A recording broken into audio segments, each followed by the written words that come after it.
terceira edição da Jornada Científica de Administração Pública, realizada pelo Grupo PET Administração Pública, com patrocínio do CNPq e apoio do Departamento de Administração Pública da FCELAR, Banco Santander e Restaurante e Cafeteria Gerardes.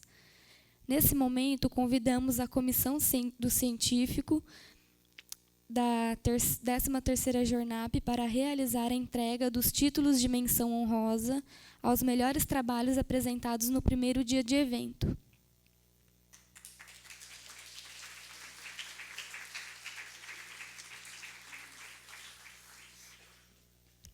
Bom, boa noite a todos e a todas.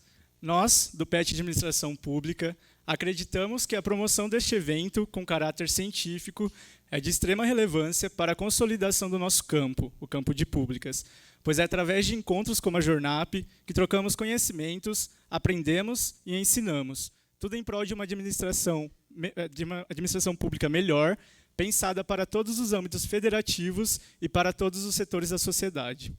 Nesse intuito, gostaria de destacar que os trabalhos foram avaliados por um comitê científico às cegas, com dupla avaliação, e, em um segundo momento, foram avaliados por uma banca presencialmente no primeiro dia de evento. A média final dos trabalhos foi obtida por meio de uma média aritmética entre as duas notas, e, a partir disso, foram classificados os melhores trabalhos. Então, gostaria de convidar os seguintes apresentadores para subir ao palco para receber as menções honrosas. Bom, Camila de Moraes Felipe e Ana Cláudia Fernandes Terence, com o trabalho Os Pequenos Municípios da Região Administrativa Central do Estado de São Paulo, caracterização a partir das dimensões socioambiental, econômica e de gestão, submetida no eixo de gestão pública local.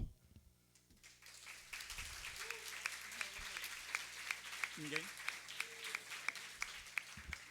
Não veio.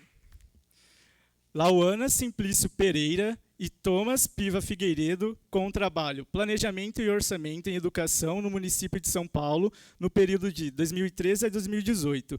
Escolhas alocativas e estruturas de governança, submetido no eixo Planejamento Governamental e Finanças Públicas. Também não veio. Jéssica Cristina Soares e Soraya Regina Gasparetto Lunardi, com o título do trabalho Políticas Públicas para a Inserção de Mulheres no Poder Legislativo na América Latina, Análise dos Modelos e Resultados.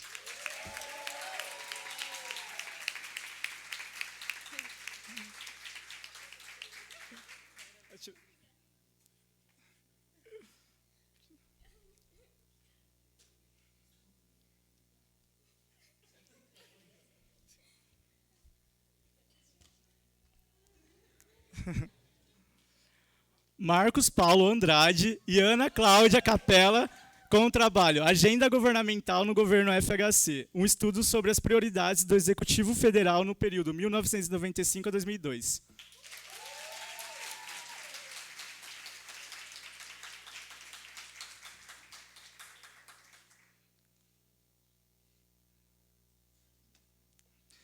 Thalita Passas de Lima, com o trabalho Investimentos em Educação resultam em menos criminalidade.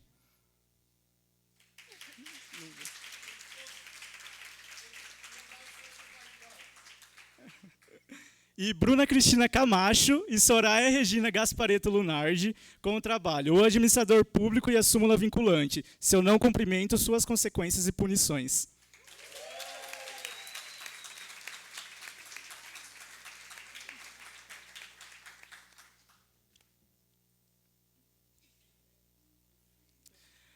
Por fim, gostaria de agradecer a toda a comissão científica da 13ª Jornap, por todo o trabalho desempenhado nessa edição do evento, e quero agradecer também a todas e a todos que submeteram o trabalho e que encaram a ciência como meio de emancipação do conhecimento.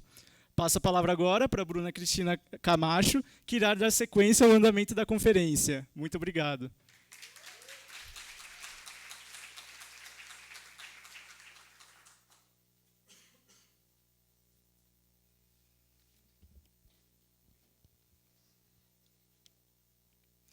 Retomando, daremos início para a conferência As relações entre a política e o empresariado na contemporaneidade. Para mediar essa conferência, convidamos o professor doutor Sérgio Azevedo Fonseca, graduado no curso de Ciências Econômicas da USP, onde também realizou seu mestrado e doutorado em administração, tendo se tornado livre docente em administração pela Unesp em junho de 2010. Atualmente é professor adjunto na Unesp de Araraquara, atua também como docente do programa de pós-graduação em gestão de organizações e sistemas públicos na Universidade Federal de São Carlos.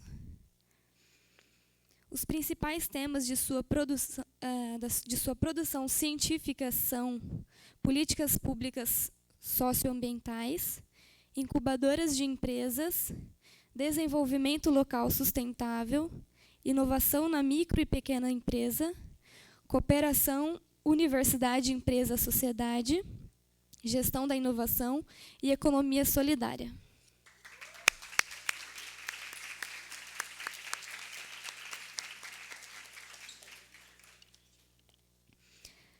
Para ministrar essa conferência, convidamos o professor doutor Wagner Pralon Mancuso, graduado em Filosofia pelo Centro Universitário Assunção e em Ciências Sociais pela Universidade de São Paulo. Realizou mestrado e doutorado em Ciência Política pela USP, onde é atualmente professor doutor nível 2.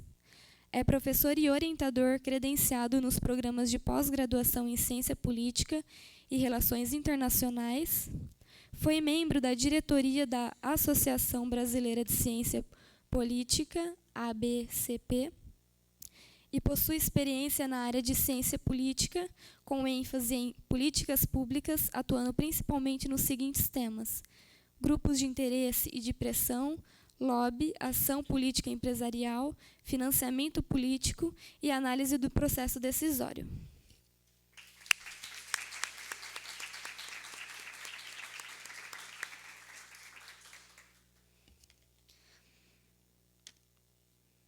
Desde já agradecemos ao aceite do nosso convite pela mesa e esperamos que todos aproveitem ao máximo a conferência. Com a palavra à mesa.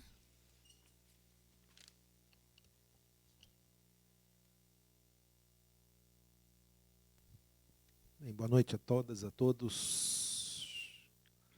Agradeço muito o convite do PET, fico muito envaidecido pelo convite do PET para estar aqui nessa noite de encerramento nessa nova edição da Jornap, né, por quem eu tenho, quer dizer, não só, quer dizer, o carinho vai para o PET, para a moçada do PET, para o tutor do PET, pela jornada também. Bem, é com satisfação aqui que a gente recebe o nosso palestrante da noite, o Wagner, colega docente de um importante curso do campo de públicas, junto com o curso da UDESC, o curso de gestão de políticas públicas lá da IACHE, faz parte da segunda leva de cursos do campo de públicas, né, que sucede com 2 décadas, né, de posteridade, né, aos 3 precursores, mais de 2 décadas de posteridade, né, aos 3 precursores do campo de públicas, que são os cursos da GV, o nosso aqui e o da Fundação João Pinheiro, né. E, antes de passar a palavra para o Wagner, eu quero dizer para vocês o seguinte, que o tema que o Wagner traz aqui para expor aqui, apresentar, falar com a gente, debater com a gente, é um tema de muita atualidade, né, nesse momento político de transições que nós não sabemos onde vai dar. Mas assim, com certeza será uma fala que irá ser bastante instrutiva e proveitosa para a gente, para que a gente possa refletir a respeito do papel do empresariado nesse momento de transição e nesse momento de apresentar um novo mundo, né? E projetos que prometem transformar profundamente a feição desse país, né? Então é importante para a gente poder entender qual é o papel do empresariado brasileiro nesse processo de político contemporâneo, né, de elaboração e proposição de projetos e medidas que prometem transformar muito a feição desse país. Não sei se para o bem ou para o mal. Vamos lá, Wagner.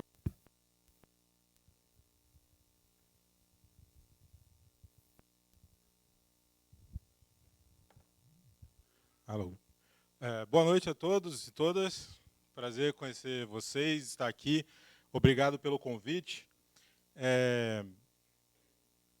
Meu endereço eletrônico está aqui. Caso dessa palestra surja alguma dúvida, alguma vontade de contato, por favor, entre em contato. Eu gostaria... Vou falar em pé, porque eu acho que... E tem três coisas que eu gostaria de falar inicialmente. São as seguintes. Vocês são alunos... primeiro quero parabenizar pela profissionalíssima organização do evento, Jornada Científica de Administração Pública, já está no 13º, na 13ª edição, tudo muito bem organizado, um prazer. Eu recebi vários contatos, assim, um cuidado imenso para não dar nada errado. Eu queria reconhecer isso publicamente e parabenizar vocês. Muito bom ver isso. Eu queria falar inicialmente três coisas. Vocês estudam administração pública, certamente vocês têm dentro da carga horária de vocês as matérias de ciência política. E estudado que há principalmente duas formas de relação entre o Estado e a sociedade. Duas instituições, duas organizações que mediam as relações entre o Estado e a sociedade. De um lado, os partidos políticos, de outro lado, os grupos de interesse. Os partidos políticos eles são muito estudados pela ciência política no Brasil, né? E os grupos de interesse são bem menos. Parece, pelo que eu estava conversando com a professora Lucileia, que vocês têm algumas aulas sobre a questão dos grupos de interesse, e o que eu vou apresentar aqui, então, é uma fala sobre lobby. Lobby é uma forma de ação política dos grupos de interesse. Então, a diferença básica, uma diferença básica entre os grupos de interesse e os partidos políticos é que os grupos de interesse não disputam eleições e eles não buscam assumir a gestão direta do poder público. Eles buscam influenciar desde fora o Estado. Então, o primeiro ponto que eu queria falar é isso. Essa é uma fala sobre grupos de interesse e sobre lobby, uma forma de ação política dos grupos de interesse, que são, junto com os partidos políticos, dos canais de articulação entre a sociedade e o Estado, que é bem menos estudado que o partido político. Eu gostaria de dar um destaque a eles aqui. Em segundo lugar, como eu também sou professor do curso de Gestão de Políticas Públicas, eu acho que nós, nos cursos de Gestão de Políticas Públicas, nós tendemos a dar muita atenção ao Estado, e é importante olhar o Estado a partir de dentro. Aqui eu vou convidar vocês a olhar o Estado a partir de fora, assim como ele recebe pressão social, né, como os grupos de interesse atuam sobre ele. E, por fim, eu gostaria de dizer que esse é um tema bastante contemporâneo, porque, não sei se vocês estão acompanhando as notícias, mas parece que haverá uma regulamentação do lobby em breve, né? Então, no final, eu queria discutir isso com vocês. Então, basicamente, grupos de interesse, olhando como esse grupo de interesse empresarial atua sobre o Estado, numa questão importante recentemente, o lobby que provavelmente vai ser regulamentado. E eu queria também dizer que há, assim, esquematicamente, duas formas de você estudar o empresariado como ator político. Tem uma abordagem que é mais estrutural e tem uma abordagem que é mais comportamental. Uma abordagem estrutural, ela pensa assim, bom, nós vivemos numa sociedade capitalista. Cabe aos empresários a organização da produção, distribuição dos bens e serviços. Então, de uma certa forma, o Estado ele tem uma dependência estrutural em relação ao capital, mesmo que eles não façam lobby, mesmo que eles não se organizem, como é da atividade econômica empresarial que vem os impostos que sustentam o Estado e sua ação social, econômica, enfim, em seus diversos níveis, de uma certa forma, nessa abordagem estruturalista, o estudo do comportamento político do empresariado ele é dispensável, porque, pela simples ameaça de saída, o empresariado diz, olha, se você não fizer o que eu quero, eu pego minhas trouxinhas e vou fazer meu negócio em outro lugar. A simples ameaça de saída já condiciona a ação do Estado. Essa é uma abordagem mais estrutural. O que eu vou apresentar aqui para vocês é uma abordagem mais comportamental, que é como o lobby empresarial ele se espraia, ele se penetra em todos os aspectos da vida política, certo? E essa minha apresentação ela é baseada num livro que eu escrevi com minha colega, aliás, oriunda dessa casa, a Andréia Cristina de Oliveira Gozeto, que depois ela fez doutorado na Unicamp e agora é professora da GV, do curso de especialização em relações governamentais e institucionais, que é um nome bonito para o lobby. E ela e eu escrevemos um livro chamado Lobby e Políticas Públicas, que eu deixei uma cópia aqui para a biblioteca da Unesp. Certo? Então, ela é uma apresentação didática, eu vou tentar cobrir diversos aspectos dessa prática. Então, vamos começar com definições. Assim, a gente poderia passar muito tempo discutindo o que significa lobby e o que significam interesses. Você imagina você perguntar para um filósofo, ou para um sociólogo, ou para um cientista político, o que é o interesse? Você dá para fazer um curso sobre isso, há cursos sobre isso, o conceito de interesse. Porque você tem se é o autointeresse, se a pessoa tem consciência do próprio interesse, ou se o interesse dela é manipulado, aí você vai longe. Mas nós vamos aqui adotar uma definição prática de interesses como objetivos de segmentos sociais.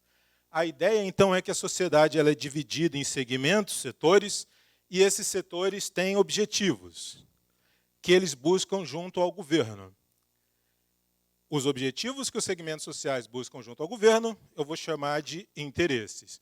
Os grupos de interesse buscam promover seus objetivos junto ao governo. São segmentos sociais que buscam promover seus objetivos junto ao governo. E o lobby? O lobby,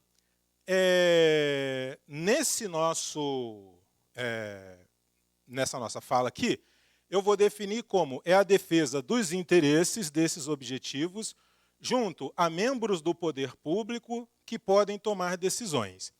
Então, pode parecer uma definição trivial, e ela realmente é simples, mas tem algumas coisas importantes aí que eu gostaria de estabelecer para vocês no começo da nossa conversa.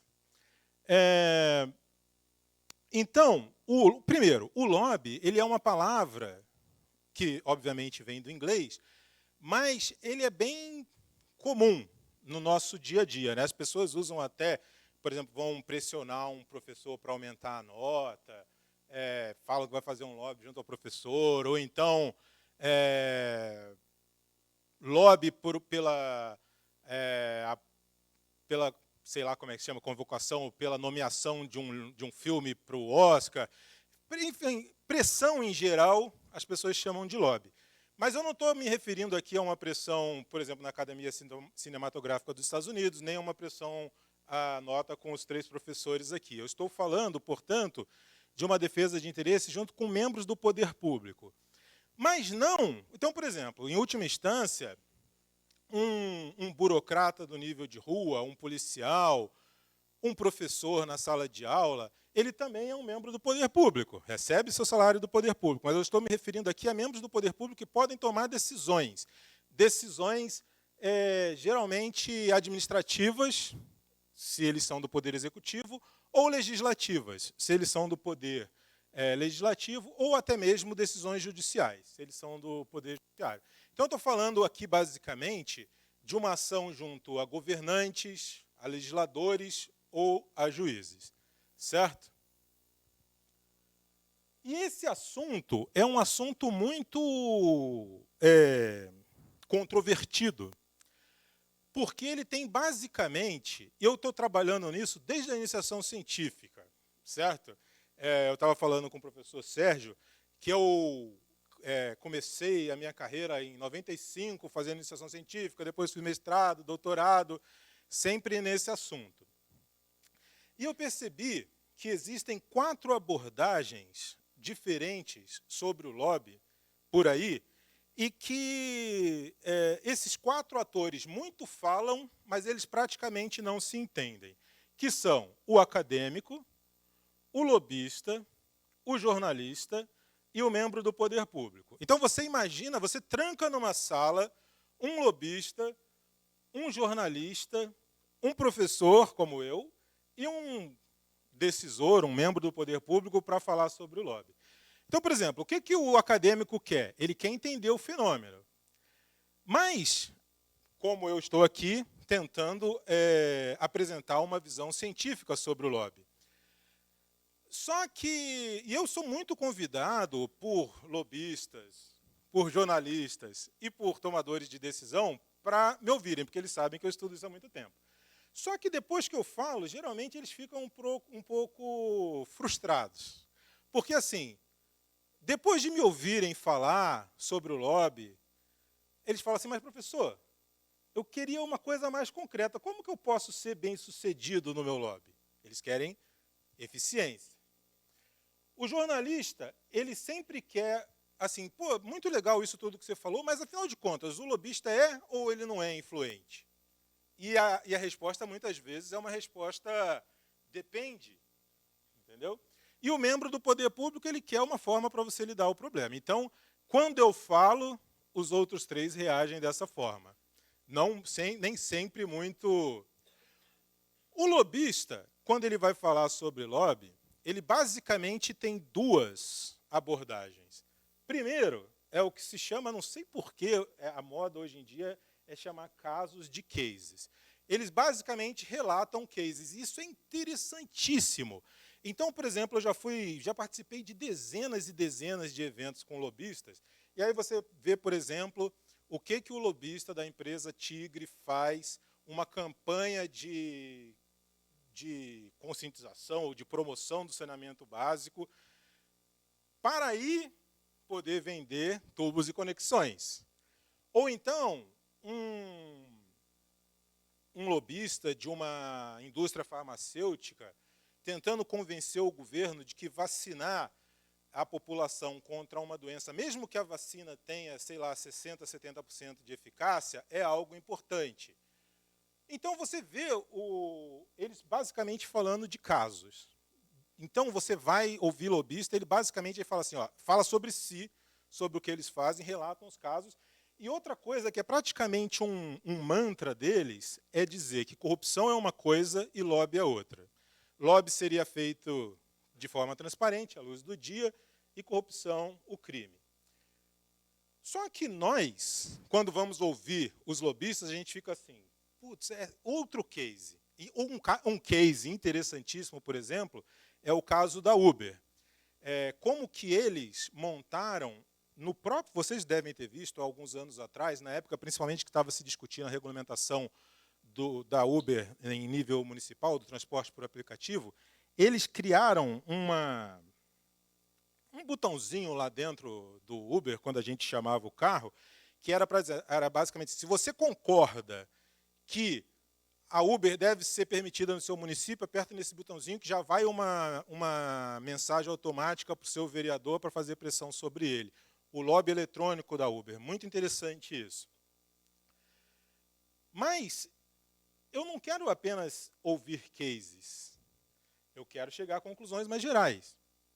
O jornalista, ele quer saber como a coisa realmente funciona. E, às vezes, ele tem a impressão de que o lobista doura a pílula quando fala. E o membro do poder público, ele gosta do lobby, em parte, porque é do lobby que vem as informações. Mas, ao mesmo tempo, ele fala assim, eu não posso me mostrar muito vulnerável, porque a minha imagem pode ser comprometida. O jornalista, quando ele vai falar do lobby, basicamente, ele faz escândalo. Né? Os títulos das reportagens sobre lobby são os mais criativos possíveis. Um deles, que eu nunca me esqueci, é o lobby é o lobo do homem. É, logicamente, fazendo uma referência ao Hobbes. E vários desse tipo. Então, basicamente, ele vai tratar de casos específicos e emblemáticos. Às vezes, eles pedem para a gente aquela simples questão assim, professor, como funciona o lobby no mundo? Aí você fica, pô, essa é uma pergunta genérica, porque o mundo tem bastante países, né? Então, inclusive, para responder essa pergunta, depois eu posso mostrar para vocês, tem um site chamado Regulating Lobbying, que aí tem uma equipe que tem todos os países do mundo em que tem regulamentação do lobby, e eles apresentam nesse site como é que funciona. A gente, quando ouve o jornalista, a gente gosta dos exemplos que ele dá, porque geralmente eles escrevem bem, mas a gente acha um pouco superficial, um pouco parcial, a gente gostaria que a abordagem deles fossem mais rigorosas e equilibradas. O lobista, ele detesta o jornalista, porque ele acha que o jornalista é sensacionalista e ele sempre vai igualar o lobby com a corrupção. Da mesma forma que tem esses títulos engraçados das reportagens, sempre tem uma imagem de um cara carregando uma mala preta, entendeu? Então, o jornalista e o lobista não se bicam muito bem. E o membro do poder público, ele geralmente, quando o assunto está na ordem do dia, ele dá atenção, mas depois o assunto sai de pauta. Quantas vezes, ao longo do tempo, a regulamentação do lobby subiu e desceu da agenda pública? E, finalmente, o membro do poder público, ele lida com o lobby de duas formas. Ora ele é alvo, ora ele é regulador. Basicamente, quando a gente discute com o membro do poder público, o acadêmico, a gente vai entrevistar o acadêmico sobre o que ele acha do lobby, a gente vai entrevistar o membro do poder público sobre o que ele acha do lobby, a gente quer assim, primeiro, me diz aí como você foi lobado, como que você foi, não existe essa palavra, né? Como você foi pressionado, o que o lobby, porque você quer evidências. E a gente quer que ele também diga como que ele vai regulamentar essa prática. O que o lobista quer do membro do poder público? Ele quer acesso, ele quer influência e ele quer uma regulamentação adequada. E o que o jornalista quer? Ele quer fofoca, matéria para o seu trabalho, informações bem documentadas. Então, uma introdução um pouco extensa, talvez, tudo que eu estava querendo dizer era o seguinte, basicamente, 4 atores discutem sobre lobby e eles pouco se entendem. Cada um querendo uma coisa. O acadêmico, o lobista, o acadêmico, o jornalista e o membro do poder público. E aí, quando você junta os 4, mas a nossa missão é tentar colocar ordem nisso. E nós escrevemos um livro chamado Lobby Políticas Públicas. A ideia é que ele fosse, nós inicialmente pensamos para aquela coleção Primeiros Passos da Brasiliense, o que é lobby, mas ele foi ficando muito denso, a gente fez pela editora da GV. A ideia, então, é introduzir o assunto e fomentar uma agenda de pesquisas, ajudar o lobista a organizar o conhecimento sobre a prática. É um livro bem geral. Mas, basicamente, eu vou explorar aqui com vocês algumas perguntas que eu gostaria que, ao final dessa fala, ficassem claras. Primeiro, o que é lobby? Segundo, quem faz lobby? Terceiro, onde se faz lobby. Quarto, como o lobby é feito. Quinto, o que se busca. Sexto, quais são as contribuições e problemas associados a essa prática. E, por fim, como lidar com os problemas. Então, são 7 tópicos. Nós vamos passar por eles a partir de agora. Então, a questão, primeiro, é de onde vem esse termo? É claro que ele vem do inglês. E é claro que ele vem da arquitetura. Porque todos vocês que moram em apartamento, o prédio de vocês tem um lobby. E o lobby, então, é uma palavra interessante porque ele veio da arquitetura e do inglês para a política. O lobby, então, ele assim fisicamente, ele é um salão de entrada de um prédio. E por como que essa palavra, que designa um espaço físico, foi para a política? Porque nos países onde a prática é mais antiga, nos países anglo-saxões, era na entrada do prédio que alguns membros de grupos de interesse ficavam esperando o legislador passar, o governador passar, o político passar para prender o cara ali, pegar o cara passando no lobby e apresentar uma demanda. Então, o verbo to lobby significa você pegar alguém passando, alguém que pode tomar uma decisão, está indo trabalhar, você pega e fala o que você quer. Então, essa coisa assim de você abordar um tomador de decisão e apresentar um pleito, é isso que virou. Por isso que esse espaço físico, o termo veio do inglês e da arquitetura para a política. É você abordar o cara que está passando ali para apresentar um pedido. Eu não vou entrar aqui com vocês em questões teóricas, porque também já é o último evento, vocês já estão cansados e tal. Mas, não sei se vocês já ouviram falar, se vocês não ouviram, talvez vocês ouvirão. Mas, se não ouviram nem ouvirão, vocês podem buscar por conta própria. Tem um trabalho muito influente de um cientista político inglês chamado Philip Schmitter, que ele fala sobre os modelos de intermediação de interesse. Ele classifica basicamente como 2, o pluralismo e o neocorporativismo. O lobby, ele é típico dos modelos pluralistas. E o que a forma de ação política típica do neocorporativismo é a concertação. O que isso significa? Que nos governos mais neocorporativistas, você assim formalmente você convida os grupos de interesse do lado do capital, do lado do trabalho, para sentar em torno de uma mesa junto com os governantes e discutir as políticas públicas. Isso se chama concertação com C, fazer um grande concerto, um grande arranjo entre os grupos de interesse. E no modelo pluralista, não. Aí é uma coisa mais de cada um por si, cada um buscando seus próprios interesses diante do governo. O lobby casa mais com o modelo pluralista do que com o neocorporativista. E você tem muitos recortes possíveis. Então, por exemplo, você pode colocar o mundo do capital contra o mundo do trabalho. Então, você coloca aqui no mundo do capital quais são os lobbies do capital. Tem desde aquelas organizações mais conhecidas, todo mundo sabe o que é a Fiesp, todo mundo sabe o que é a CNI, todo mundo sabe o que é a CNA, a CNC. E do trabalho, todo mundo sabe o que é a CUT, a força sindical, né, os sindicatos. Enfim, às vezes o recorte é esse, é entre o capital e o trabalho. No Estado também tem lobbies. Então, por exemplo, você vê o lobby dos prefeitos, o lobby dos procuradores, o lobby dos delegados da Polícia Federal, os lobbies dos servidores públicos. Às vezes, os lobbies buscam benefícios materiais. Geralmente, o empresário ele quer defender uma decisão, uma política pública que traga benefícios para a sua empresa. Mas, às vezes, o lobby também é em torno de ideias. Então, vocês veem, por exemplo, se vocês quiserem pensar naquele movimento Todos pela Educação, que é organizado, financiado, mantido por empresários, mas eles têm uma ideia a respeito de como deveria ser a educação no Brasil, né? Então, é um movimento empresarial, ou pelo menos financiado pelo empresariado, mas que tem uma ideia por trás.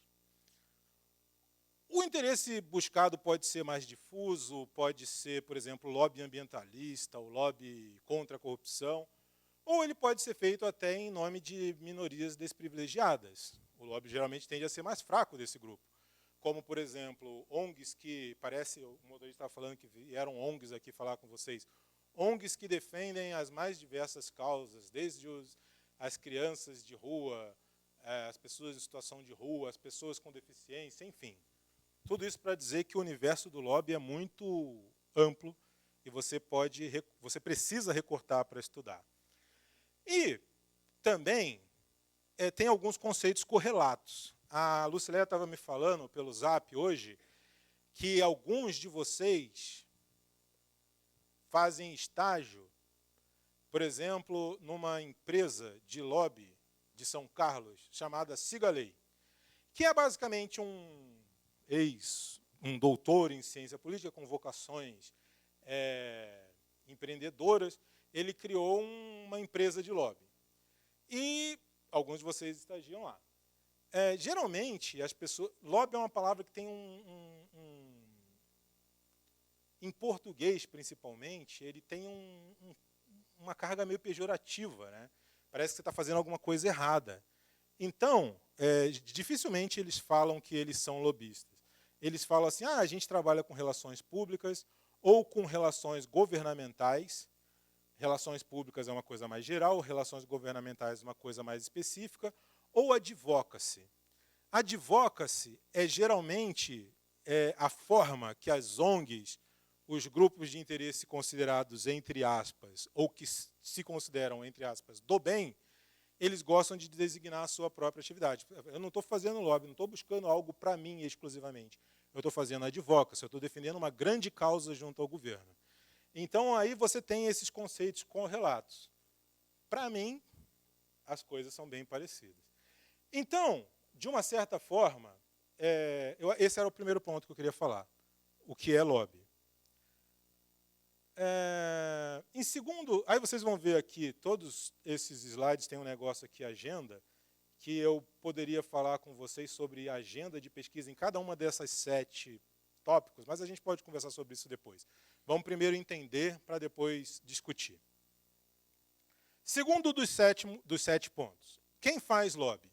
Basicamente, você tem 2 grupos de lobistas. São aqueles que são os lobistas de ofício e aqueles que são os lobistas voluntários. Qual a diferença entre eles? Os lobistas de ofício ganham dinheiro para fazer lobby. Os voluntários, dispensa comentário. Só que tem 2 formas de pessoas que ganham dinheiro para fazer lobby para empresário. Alguns são autônomos. Então, por exemplo, uma pessoa, geralmente um advogado, ou um cientista político, ou um formado em relações públicas, ele fala, vou abrir um escritório, vou empreender.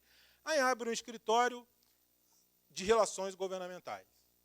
Então, assim, eu sou o dono do meu próprio negócio e vem alguém e me contrata, vem uma empresa e me contrata, e eu faço lobby para aquela empresa. Se vocês forem lá em Brasília, vocês vão ver escritórios de lobby conhecidíssimos, escritórios de lobby, por exemplo, Arco Advice, tem um que era ministro, enfim, tem Lobo, como é que é? Enfim, tem vários escritórios, Valdomiro Lobo, se eu não me engano, tem vários escritórios famosos de lobby em Brasília. O Siga a Lei entra por aqui também. Tem eu me esqueci o nome, já me lembro. Enfim, tem vários escritórios que vendem serviços de lobby. E tem os lobistas empregados. Então, você tem, por exemplo, às vezes, uma empresa tem um lobista, vários alunos meus, eles são gerentes ou profissionais de relações governamentais de uma empresa. Uma ex-mestranda minha, por exemplo, trabalha na Whirlpool, uma outra trabalha naquela TV a cabo que a Gisele Bündchen faz propaganda, qual que é mesmo? Sky. Então, tem lobista que trabalha para a empresa, ele é empregado de uma empresa, ele está na folha de pagamento de uma empresa, como essas minhas. Teve um que era, esse era um bom aluno, ele trabalhava para o Sindicerve, que é o sindicato da cerveja. E então ele era o lobista da indústria da cerveja no Brasil. Defendia os interesses, inclusive, da Ambev, por exemplo. Mas ele era de uma coisa diferente, ele não era de uma empresa, ele era de uma associação empresarial. Então tem o lobista da Sindicerve, tem o lobista da Fiesp, o lobista da CNI. Se vocês um dia forem a Brasília, passearem lá perto da Esplanada, se forem na CNI, você vai ter lá o departamento que cuida do Poder Legislativo, o departamento que cuida do Poder Executivo. Muita gente trabalhando lá com eles. Então tem os lobistas que recebem dinheiro para fazer lobby para as empresas. Alguns são empregados dessas empresas ou associações empresariais e outros são autônomos. Têm seus negócios e são contratados por serviço ou empreitada para fazer o trabalho de representação de interesses. E tem os lobistas voluntários.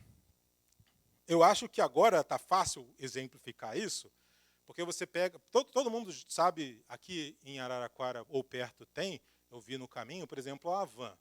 E tem lá aquele dono lá que eles chamam de o velho da Havan, que ele é um lobista voluntário pelas causas. Eu até ia mostrar aqui para vocês um movimento, por exemplo, que está sendo constituído no Brasil, que foi constituído, na verdade, chama Brasil 200, que eu acho que é o exemplo mais recente de lobby empresarial. Ele é organizado pelo grupo Riachuelo, mas com a Havan, com a Centauro, com vários outros empresários, devem ser 200, né, para ter esse nome, e eles fizeram uma... Depois eu vou mostrar aqui para vocês. Enfim, eles fizeram uma casinha do lobby empresarial lá em Brasília, e eles estão agora com a ideia fixa deles, é a reforma da Previdência, mas também reforma tributária, enfim, defender os interesses empresariais. Até onde eu sei, eles não ganham para fazer lobby, mas eles o fazem de forma voluntária, eles querem, é lógico, ganhar dinheiro com as decisões. Mas para fazer isso, eles, na verdade, estão investindo do próprio bolso, estão fazendo de forma voluntária. É diferente, portanto, o lobista voluntário de ofício. Deu para entender a diferença? Então, você tem o empresário que faz lobby pela sua categoria e você tem os contratados, sejam funcionários das empresas ou associações empresariais ou autônomos, que as empresas contratam. Agora, o problema é que a gente não sabe dimensionar esse universo aqui. Porque o lobby no Brasil ele não é regulamentado. Vocês estão vendo, se vocês leem jornais, que está uma discussão no Congresso sobre se vai regulamentar o lobby. Eu vou chegar lá nesse ponto.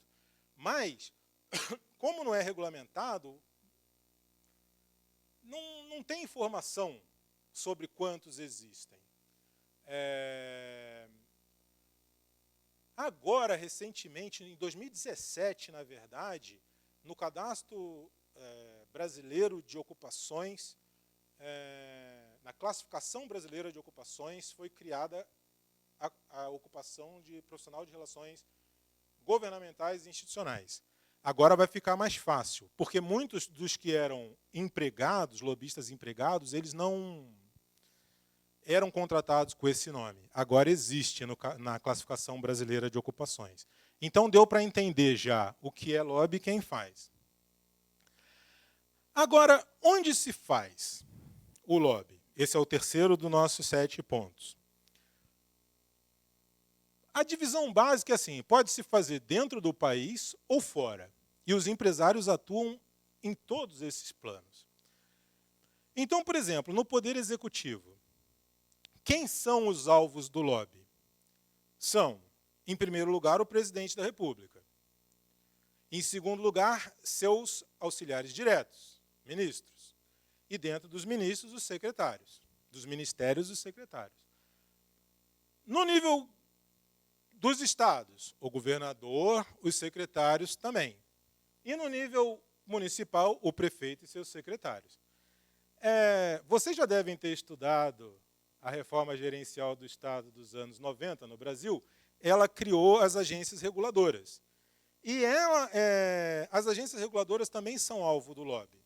Então, por exemplo, eu tive um aluno que fez uma tese fantástica sobre o lobby na Anvisa, que é a Agência Nacional de Vigilância Sanitária. Ela trata, entre outros assuntos, da questão da regulamentação da publicidade de alimentos.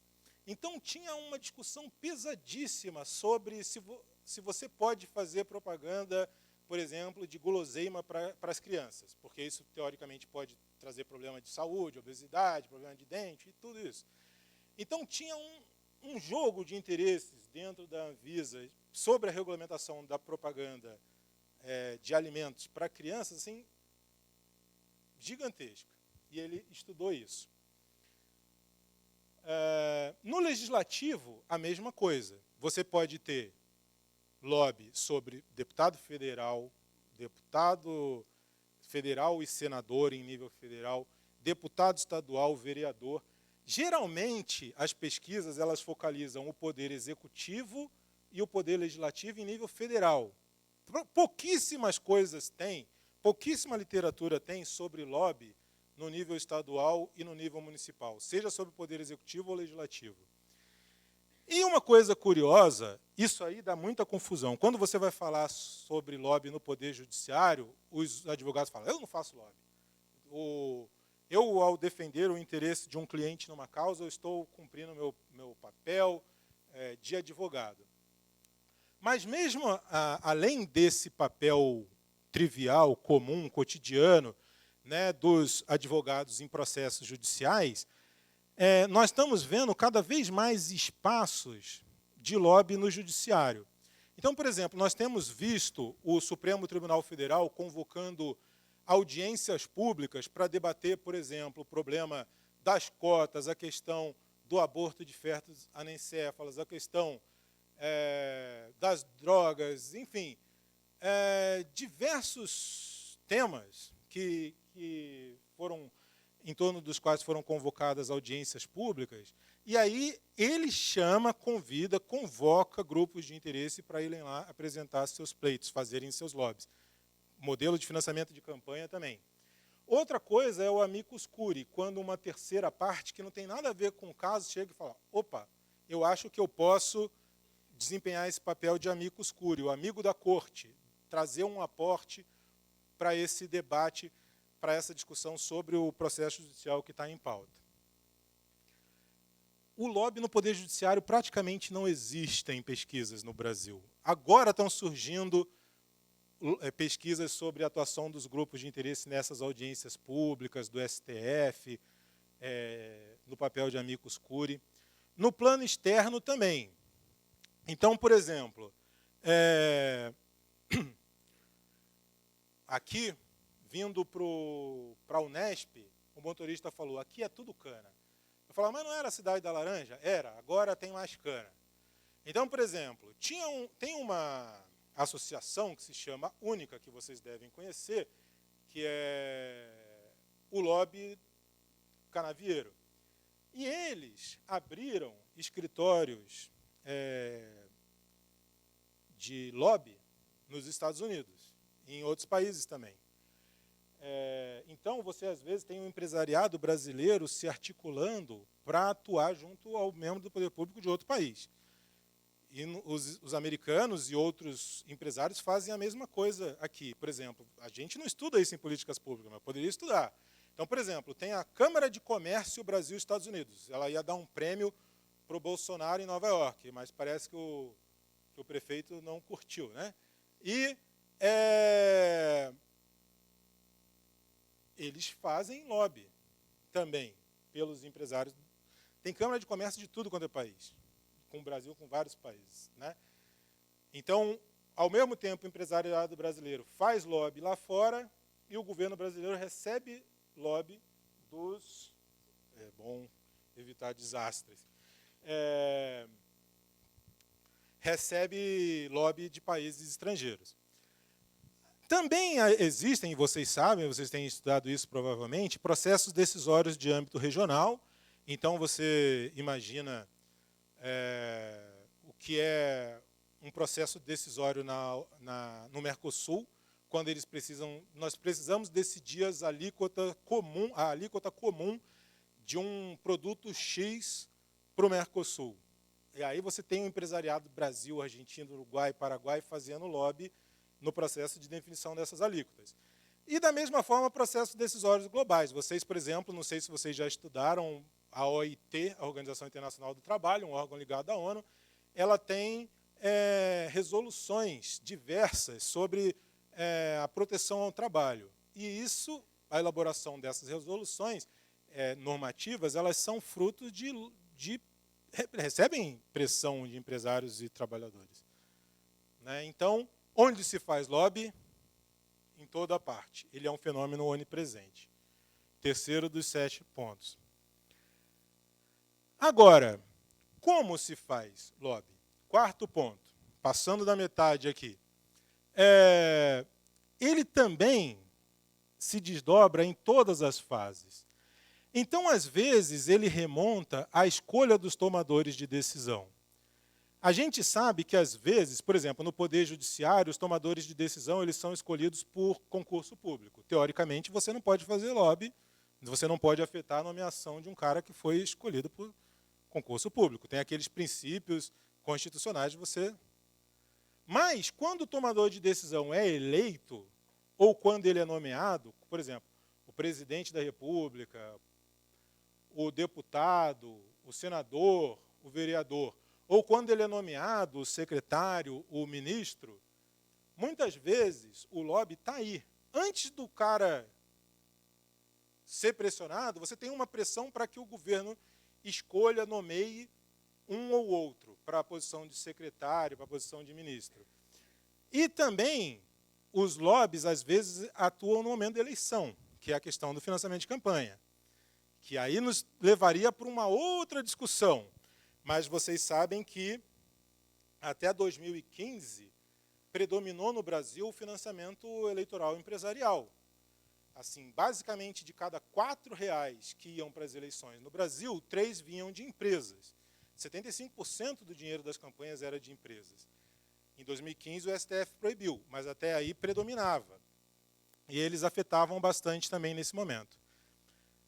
O lobby ele se desdobra em todas as etapas do processo decisório. Vocês já estudaram isso, às vezes é a lição número 1 de quem entra no curso de administração pública. Você fala, o que o professor te fala? Fala, olha, o processo das políticas públicas tem a formulação, a agenda 7, a definição de agenda, a formulação, a decision taking, né, tomada de decisão, e a avaliação. Então, antes do processo decisório, os lobistas fazem lobby. Às vezes, para afetar a agenda do governo, o que o governo dá atenção, enquanto as propostas estão sendo formuladas, até o momento em que a decisão é tomada. Então, eu achei até surpreendente esse debate que teve aí recentemente. Nossa, na MP dos automóveis, as empresas buscaram afetar. Isso é mais velho que andar para frente. Assim, em todas as questões importantes que afetam os interesses empresariais, desde o momento da definição da agenda, a formulação de propósito, tomada de decisão, eles não apenas buscam influenciar os governantes, como eles próprios formulam, às vezes, eles escrevem as propostas. Às vezes, as propostas, você vai estudar a tramitação de um projeto de lei, e você fala, como é que esses 2 deputados apresentaram a mesma emenda? Foi o mesmo lobista que apresentou, entendeu? Então, antes da decisão ser tomada, tem muito lobby aí. Aliás, sobre isso eu queria falar uma coisa que eu descobri recentemente, que eu achei fantástico. Eu estava conversando com o chefe do lobby na CNI, ele me falou assim, professor, nós estamos fazendo uma coisa interessante. Nós montamos um robô que, em todos os ministérios, e em todas as secretarias de primeiro escalão, esse robô está baixando todo dia a agenda dos ministros e dos secretários. Com quem o ministro fala, quem o ministro recebe, que horas recebeu, quem ele representava. Então, eles estão montando na CNI, tipo assim, é lógico que o que eles querem? Eles querem saber com quem que o governo está conversando, para eu já chegar lá e quando conversar, eu já saber com quem que ele conversou, né? Para eu não pegar o bonde andando. Mas isso é uma forma de informação política fabulosa. E eu estou tentando fazer o lobby com o cara da CNI para ele soltar esses dados para a gente estudar, né? Quem está nas agendas do governo? Isso é uma coisa muito interessante. Eu acho que esse dado dá samba, mas eu estou tentando ainda com eles a liberação desses dados. E a coisa não acaba aqui, né? Depois que você toma uma decisão, você precisa implementar. Quando você vai implementar uma decisão, você precisa contratar obras, bens, serviços. E muitas vezes o lobby acontece aí, durante a elaboração de um edital de licitação, durante o próprio processo licitatório, a implementação da política pública. Ou no momento em que as pessoas chegam e param, será que essa política está funcionando? Vamos avaliar. Às vezes, os grupos de interesse se mobilizam para manter determinadas decisões. Como, por exemplo, só para exemplificar, para a gente não ficar falando de coisas abstratas. Vocês se lembram que no governo Dilma I, ela substituiu a tributação sobre a folha de pagamento para a tributação sobre o lucro, né, de vários setores. Mas não deu muito certo e de 2015 em diante ela quis voltar, diminuir os setores beneficiados por essa nova forma de tributação. Aí você tinha, ou seja, era o momento da avaliação, né? Isso aí deu errado, a gente precisa mudar. E aí você teve um Deus nos acuda para isso não acontecer, né? Um lobby no momento da avaliação. Então, basicamente, vocês estão vendo que que eu estou complicando as coisas, né? Lobby é um assunto muito vasto, feito por muita gente, em muitos lugares e de muitas formas. O empresariado, portanto, ele está mais presente nas políticas públicas do que muitas vezes a gente imagina. Mas, como eu falava para vocês, toda vez que eu chego lá e fazendo uma explicação científica para o lobby, o empresário chega e fala para mim, mas, professor, muito bonito isso que você está falando, mas eu quero saber o seguinte, como que eu me torno mais influente? Então, estudar a influência do lobby é um desafio muito grande, de interesse para a academia e de interesse para os próprios empresários. Só que é uma coisa difícil, porque o sucesso do lobby ele não é tudo ou nada. Então, por exemplo, num campeonato você sabe quem ganhou, quem perdeu. Quem ganhou leva tudo. Do vice para trás não adianta nada.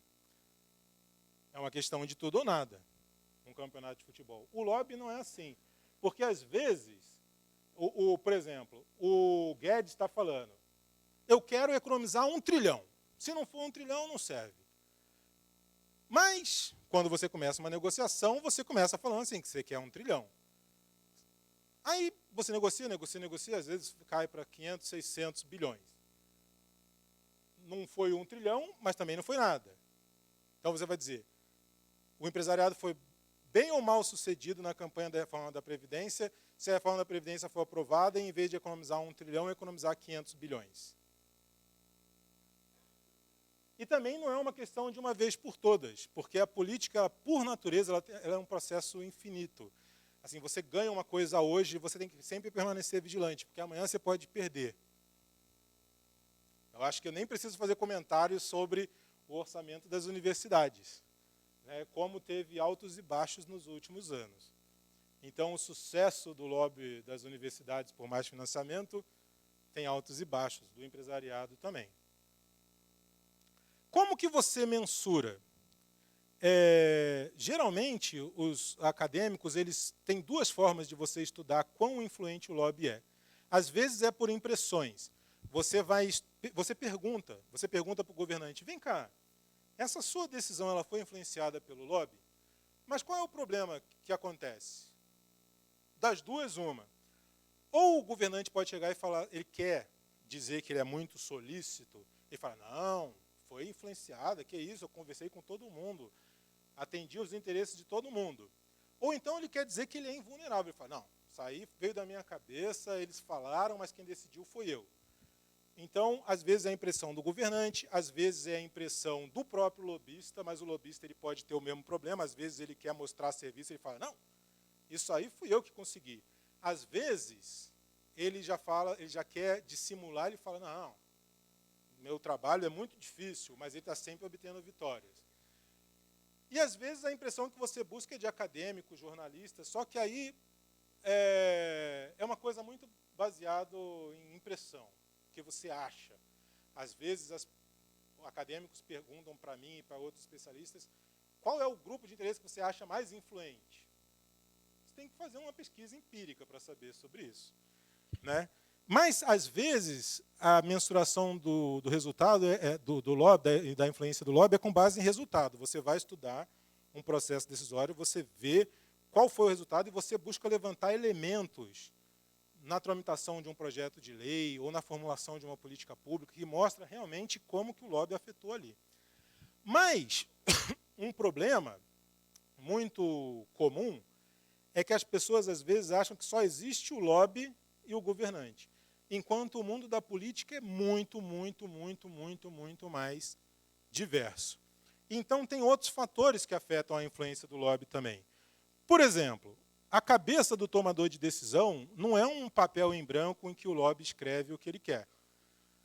O governante ele tem convicções, tem preferências. O Bolsonaro é diferente do Lula no que ele pensa, no que ele quer. Entendeu? Então, o perfil do tomador de decisão importa. O tipo de decisão importa também, porque tem algumas decisões que os custos ou os benefícios são muito concentrados e os custos são difusos, e esse tipo de decisão ela é mais propícia para a influência do lobby. Então, por exemplo, um lobby por benefício tributário. Você chega, sei lá, a indústria, aqui tem indústrias, muitas indústrias, eu aprendi isso também. Então, por exemplo, a indústria têxtil, aqui tem a fábrica da Lupo, que eu aprendi, e então vamos supor que a indústria têxtil no Brasil chega assim, não, está vindo muita roupa da China, então eu quero que o governo me proteja e crie uma alíquota de importação elevada para a importação de produtos têxteis da China e de outros países, Bangladesh e outros. Esse tipo de pleito, ele é fácil de ser atendido, porque quem ganha é a indústria têxtil e quem perde é a sociedade, mas cada um paga um pouquinho a mais por essa proteção. Isso não é o suficiente para a pessoa se mobilizar. Então, esse tipo de decisão é mais suscetível à influência do lobby. Mas tem outros lobbies, por exemplo, você pensa em questões regulatórias. A regulação, por exemplo, da propaganda de cigarro, da propaganda de bebidas. Uma questão controvertida. Ou então, questões mais controvertidas ainda, como a reforma da Previdência ou a reforma tributária. Então, o tipo de decisão afeta a influência do lobby empresarial também. E o contexto decisório. Então, quais são os interesses que estão mobilizados, qual é o ambiente político, quais são as circunstâncias econômicas, se a economia vai bem, é mais fácil você atender, se a economia vai mal, como atualmente está indo, é mais difícil você atender pleitos empresariais. Então, o que se busca com o lobby é influência, mas é difícil por todas essas razões que eu falei aqui. Chegamos ao penúltimo ponto da minha fala. O lobby, como eu falei para vocês, se você põe um jornalista e um lobista para conversar, eles não se entendem. Porque o jornalista vai dizer, é tudo corrupção. E o lobista vai dizer, lobby é uma coisa e corrupção é outra. Então, existe uma visão muito maniqueísta do lobby. O lobby é ruim ou o lobby é bom? Na academia, a gente procura nem endeusar a prática, não comprar o discurso de que lobby é uma coisa e corrupção é outra, nem demonizar a prática, dizer que lobby é tudo errado. Então, a gente trabalha com o conceito de lobby lícito, que é feito conforme as leis de um país, e o ilícito, que incorre numa série de crimes. O lobby lícito, ele pode trazer contribuições para a governança, porque, por meio do lobby, o tomador de decisão ele pode ganhar esclarecimento sobre um assunto que está na pauta. A opinião pública também pode ver com mais clareza os 2 ou mais pontos de vista sobre uma questão. Os interesses representados, eles colocam seus pontos de vista. E o sistema político como um todo fica mais aberto. Então, seja para o tomador de decisão, para a opinião pública, para os próprios grupos de interesse, ou para o sistema político como um todo, o lobby pode trazer um aporte positivo. Mas ele também traz problemas. Às vezes, esses problemas nem são ilícitos. Mas os grupos de interesse, isso vocês devem ter estudado, não sei se em alguma matéria aqui vocês estudam, por exemplo, o problema da ação coletiva. Um autor importante da economia e também da ciência política, chamado Mancur Olson, ao falar da teoria da ação coletiva, ele fala, olha, os grupos privilegiados, que geralmente são grupos menores, eles têm mais facilidade de organização. Então, grupos pequenos e endinheirados, eles conseguem se organizar muito. E os grupos latentes, que são grupos numerosos, desorganizados, eles, às vezes, não conseguem se articular. Então, com isso, interesses especiais, específicos de determinados grupos pequenos e muito endinheirados, acabam arrancando privilégios injustificáveis do governo. E isso acaba criando um desequilíbrio de influência. E muitas vezes isso não é ilícito, ele está jogando conforme o jogo.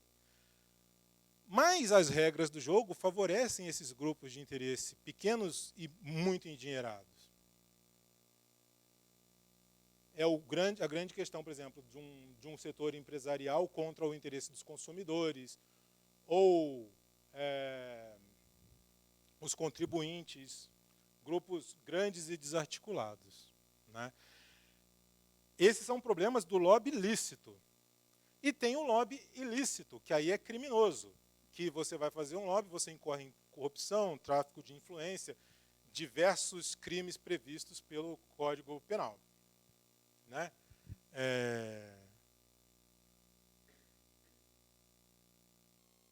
E aí o último ponto. Qual é, então, o triplo desafio de quem lida com um lobby, seja como acadêmico ou como governante, que precisa regulamentar essa prática? Primeiro, você tem que combater o lobby ilícito. E como você faz isso? Você faz de 2 formas. Pelas instituições e pela cultura.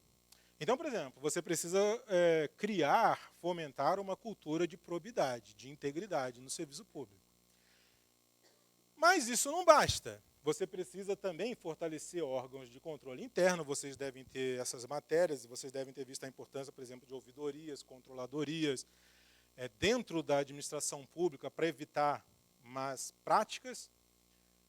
E tem também os órgãos de controle externo. Quando os órgãos de controle interno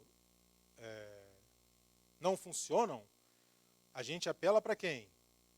Os órgãos de controle externo. Polícia, Ministério Público, enfim, o Poder Judiciário também. Então, nós temos que combater o lobby ilícito, que resvala na corrupção. Nós temos que potencializar as contribuições do lobby ilícito, porque, como eu falei, ele pode esclarecer os tomadores de decisão, a opinião pública, e dar voz aos interesses representados. A gente quer um governo aberto, que receba o ponto de vista da sociedade. E a gente não quer que determinados grupos privilegiados desequilibrem o jogo e arranquem privilégios injustificáveis. Então, a gente quer também contrabalançar esse desequilíbrio aqui, que pode resultar na concessão de privilégios injustificáveis. Então, é uma coisa difícil, né? Você quer tudo ao mesmo tempo. E aí nós chegamos no último ponto da minha fala. Como você arranca tudo isso ao mesmo tempo? Pela questão da regulamentação. E o que é a regulamentação? A regulamentação do lobby, que está em debate no momento, e que quer lançar luz sobre como o empresariado faz lobby no processo das políticas públicas no Brasil, é uma lei que consiste no seguinte. A lei diz assim, todo mundo que fizer lobby precisa primeiro se registrar. Então você vai saber o nome da pessoa. Precisa registrar o seu patrão. Você vai saber quem ela representa. E você precisa registrar uma terceira coisa, que é assim, o quanto você gastou fazendo uma campanha por um tema. Então, quem você é, a quem você representa e o quanto você recebe, o quanto você gastou para fazer a sua campanha. Basicamente, é isso. Aí você vai falar assim, legal, mas limitado. Por quê? Porque vai ser mais uma informação disponível para o cidadão. Hoje em dia, a gente tem muito mais informação disponível do que alguns anos atrás. Por exemplo, se você entra no portal da transparência, você sabe onde foi gasto cada centavo, para quem foi, do que não foi corrupção, é claro. Você sabe ali, mas a sociedade usa um pouco, mas não usa tanto. Da mesma forma, a questão da regulamentação do lobby seria mais uma informação. Eu costumo brincar que a gente tem muitas informações no setor público sobre as despesas dos governantes, mas a gente tem pouca ou nenhuma informação sobre as relações que os governantes mantêm com os grupos de interesse. Então, é nisso que o lobby, a regulamentação do lobby, complementa a lei de acesso à informação pública. É como se ela colocasse no rol das coisas que a lei de acesso à informação pública passa para o público, mais uma informação, que é a informação quem fala com os nossos governantes.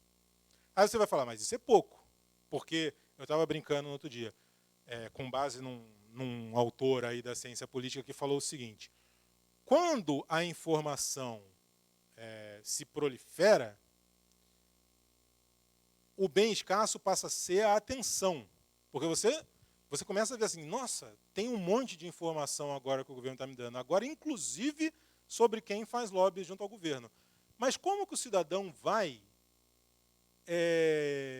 usufruir, se beneficiar dessas informações? Nos Estados Unidos, o lobby é regulamentado desde os anos 40. E aí, ao longo das décadas, foram sendo formadas ONGs, por exemplo, o Center for Responsive Politics, que ele faz basicamente uma coisa, essa ONG. Ela estuda financiamento de campanha e lobby. Ela vai lá nas declarações de lobby e basicamente organiza e divulga melhor. Mas o que a gente pode esperar daí? Vai depender do cidadão, do uso que ele fizer dessa informação. Da mesma forma que os dados do portal da transparência. Regulamentação do lobby sem uma cidadania ativa que se debruce sobre os dados oferecidos pelo Estado. E aí começa assim, bom, esse interesse está articulado. Eu preciso fazer o que em inglês se chama um countervailing power, montar um lobby do outro grupo, para a gente equilibrar o jogo. Mas isso não é garantido. O que eu estou querendo dizer é o seguinte, a regulamentação do lobby ela é muito interessante, porque ela traz uma informação que a gente não tem, que é a informação sobre quais são os empresários, quais são os interesses que o governante recebe. Esse projeto da CNI que eu estava falando, o projeto Agendas, é muito interessante. Mas tem dois limites, porque a agenda diz assim, às 9 horas o Bolsonaro recebeu o velho da van, por exemplo. Mas a regulamentação do lobby vai dizer quanto a Van gastou e o que ele foi dizer lá. Então, você tem que revelar o assunto tratado e o quanto você gastou. É mais informação do que simplesmente dizer, aliás, desculpe se tem alguém aqui, parente dele, é uma forma completamente inadequada de se referir ao dono da van, chamá-lo de velho da van, né? Mas, enfim, você tem mais uma informação e você pode levar o outro lado a se organizar. Mas aí, para concluir mesmo, por que os cientistas políticos acham que a regulamentação do lobby até agora não avançou? As explicações vão por 4 linhas. Primeiro, por falta de iniciativa dos legisladores. Há quem diga, é muito frequente essa explicação quando a gente vai perguntar, que os legisladores eles desconfiam que se o lobby for regulamentado, eles vão começar a disputar espaço de representação com os lobistas profissionais. É como se, não, esse é um campo que a gente está fazendo. E agora vai se profissionalizar. Então, a gente vai perder espaço um pouco como o porta-voz desses interesses, como quem faz o meio de campo. Então, às vezes, eles dizem que estão interessados, mas não se esforçam tanto assim pela regulamentação do lobby. Os lobistas também hesitam um pouco, porque, ao mesmo tempo que poderia dar mais dignidade para a profissão, afinal de contas, os lobistas iam aparecer lá com um crachazinho, esqueci de falar, a contrapartida de você dar a informação toda, você recebe um crachá, e você pode circular com o seu peito estufado, falando assim, agora eu não estou fazendo nada obscuro aqui, todo mundo sabe que eu sou o lobista da van. Entendeu? Então, esse é o lado bom. Você ganha um crachá, você ganha reconhecimento, legitimidade. Mas o lado ruim é que você começa a ter burocracia. Você tem que preencher formulários. E você tem que jogar luz sobre o que você faz e sobre o quanto você gasta para fazer o que você faz. E transparência no dos outros é refresco. Mas para você, às vezes... Então, os lobistas, às vezes, hesitam em levantar essas bandeiras, porque vai jogar luz sobre o que eles fazem e também vai tomar mais tempo, né, burocratizando um pouco o trabalho deles. Uma terceira explicação é a falta de mobilização social. Vocês se lembram como foi grande a mobilização social, por exemplo, para criminalizar a compra de voto? Esse foi um dos poucos projetos aprovados, de iniciativa popular, aprovados na história do país. Mas essa questão do lobby é uma questão mais técnica, você não vê uma mobilização social muito grande por essa questão. E, por fim, falta patrocínio do Poder Executivo. Vocês sabem, vocês devem ter estudado isso nas matérias de ciência política, que quem legisla é o Poder Legislativo, mas grande parte do que o Poder Legislativo aprova vem do Poder Executivo. E, embora nenhum presidente tenha dito assim, sou contra a regulamentação do lobby, pelo contrário, na época do governo Lula, ele fez um grande seminário sobre regulamentação do lobby no Brasil. Na hora do vamos ver, eles não apresentam, e se apresentam, não patrocinam. Então, você teve uma discussão sobre essa no governo Lula. No governo Dilma, eu não me lembro, mas eu me lembro que no governo Temer, logo depois que a Dilma saiu, a Cristiane Brasil, que era filha do Roberto Jefferson, ela era a relatora do projeto de regulamentação do lobby. E o Temer era bastante favorável, pelo menos da boca para fora. E quando parecia que ia ser aprovado, o negócio andou para trás. E agora... eu estava falando aqui antes de vir para vocês, estava falando com meus colegas professores, quando o Moro foi convidado para ser ministro da Justiça do Bolsonaro, e estava lá no avião e tiraram aquela famosa foto dele lá no avião, ele estava no colinho as 70 medidas contra a corrupção. E uma das 70 medidas é a regulamentação do lobby. Então, nós temos, teoricamente, um governo e um ministro da Justiça comprometido com a regulação do lobby. E parece que vai sair, né? Mas não saiu ainda. Então a gente não sabe. Então, enfim,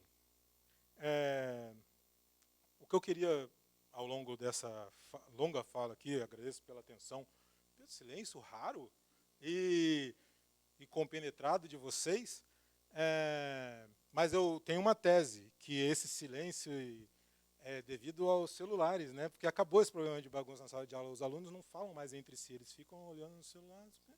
E não atrapalha mais o professor, é uma maravilha. Eu, portanto, nas minhas salas, eu não proíbo o uso de celular, eu estimulo que eles não conversam um com o outro. Mas, enfim, agradeço a atenção, espero que ao longo dessa palestra vocês tenham percebido a importância do lobby no processo das políticas públicas, e agora nós vamos ter um tempo aí para debate e discussão. Muito obrigado.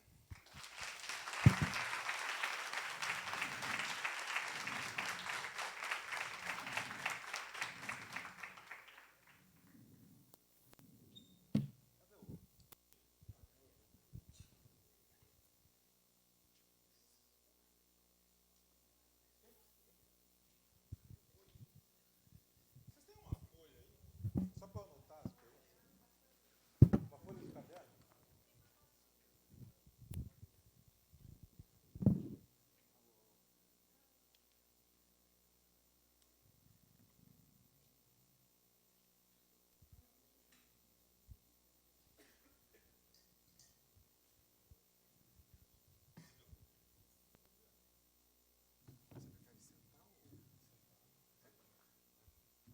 Bom, prefere sentar agora? Agora vamos mudar o layout da mesa de encerramento da jornada, né?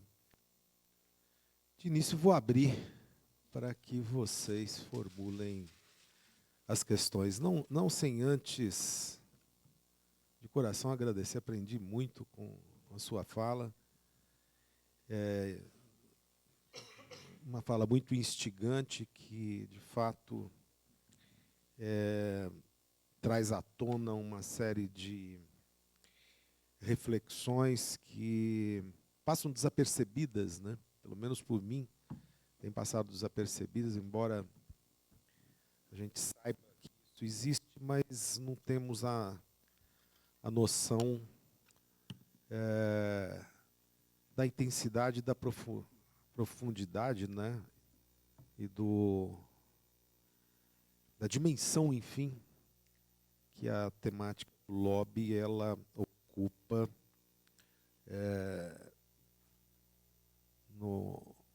praticamente todas as nações, né? Então, fica aberto aí para vocês.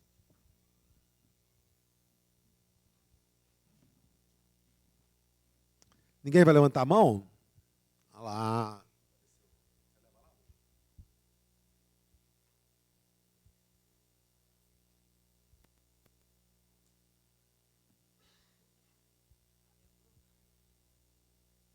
Boa noite a todos, meu nome é Gabriel do segundo ano.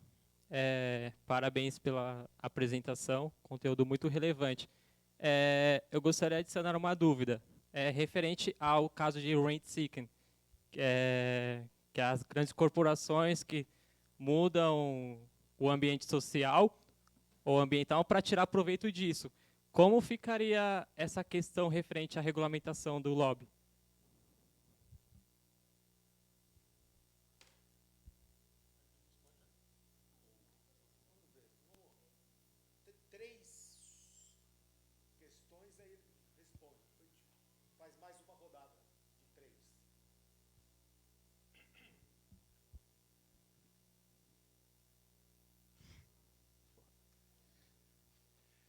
Boa noite, eu sou o Robert, também do segundo ano de ADM Pública. Minha pergunta tem uma frase que eu escutei, que eu particularmente gosto bastante, que fala do estado de bem-estar empresarial. Isso, querendo ou não, tem muita coisa a ver com o lobby.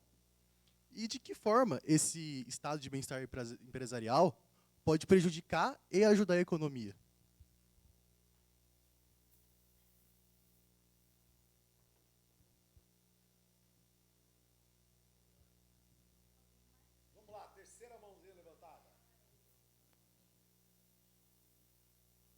Vamos lá, pessoal.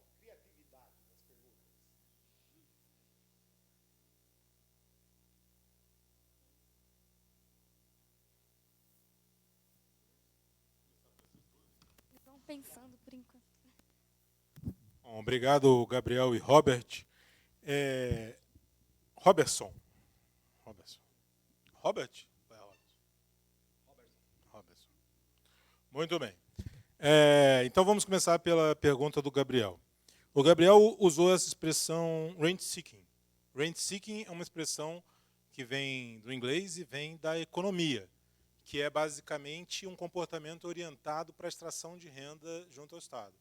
Então, é o investimento de recursos que que são desviados, vamos dizer assim, da produção de bens e serviços e são deslocados para o processo político, para obter renda junto ao Estado. A sua pergunta, então, é como fica o rent seeking. É engraçado que, diante dessa questão do rent seeking, basicamente há duas soluções. Uns autores, que são os autores mais liberais, entre os quais o Olson se inclui, porque a gente conhece muito, a gente lê muito os trabalhos dele, A Lógica da Ação Coletiva. Mas ele escreveu um outro livro também, que é chamado The Rise and Decline of Nations, A Ascensão e a Queda das Nações, em que ele, enfim, e outros autores desse campo, eles falam assim, é praticamente impossível você evitar o rent seeking, porque você junta a fome com a vontade de comer. Você junta empresários, grupos de interesse querendo extrair rendas e políticos precisando dos recursos empresariais, com financiamento de campanha, para extrair votos. Então, eles vão entrar num acordo espúrio se eles tiverem a oportunidade. Então, qual é a solução? Reduz o papel do Estado. Já que não dá para evitar esse comportamento predatório, diminui o papel do Estado. Ao mínimo, cuidar da defesa, da educação básica, poucas outras, infraestrutura, porque se você for além, vai ter rent seeking. Então, assim, como fica? Reduz o Estado.